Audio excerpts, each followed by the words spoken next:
Go. Okay. Lilies, hydrangeas, and patience, oh my! If those flower names don't mean anything to you, don't worry. There's many, many different types of flowers out there. There's also many good reasons to begin a garden. You can use it to just spruce up your yard, to start a new hobby, and as the National Public Radio website states, it can also help with depression. While there's a lot of information out there in regards to starting your garden, I've read up on a couple of websites and I'm here to break it down for you.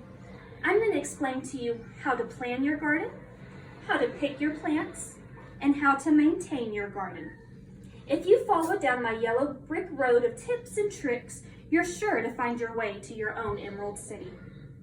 The first step is always the biggest, so slip on your ruby red slippers and let's go. Of course, the most important thing to think about when starting your garden is where you want to begin it. Do you want it to be big? Do you want it to be small? Maybe you want to have pots to begin with.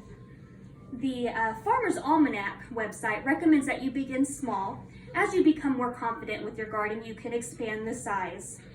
You also want to consider what type of soil you have. Does it maybe have limestone in it? Is it pretty rocky? If so, you'll have to supplement your soil either by composting or with fertilizer to get the vital nutrients and vitamins and minerals into the soil that the plants need to grow.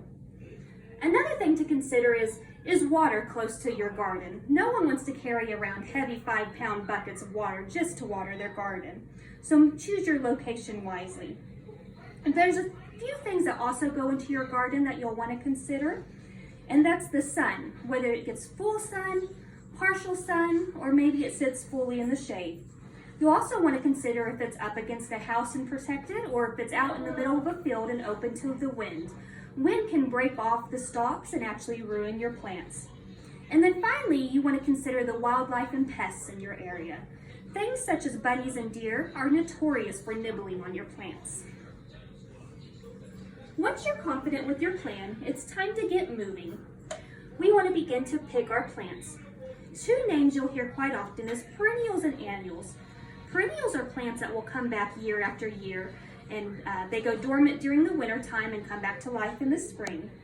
Whereas annuals will die off in the winter time, and you'll have to replant them again the next year if you want to have them in your garden again.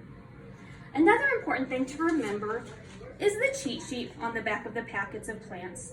The cheat sheet tells you what type of sun they like, full sun or shade, how much water they need, and also tells you how big your plants will grow.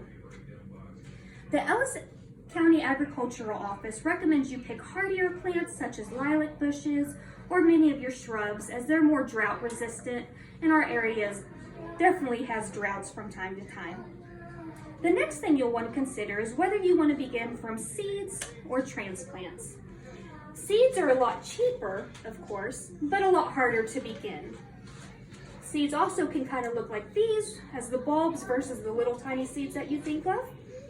And then transplants are a little bit more expensive, but they're a little more resistant to death, and they come with that pretty aspect that they may already be in bloom. Once your plants start sprouting, you're almost to your perfect paradise.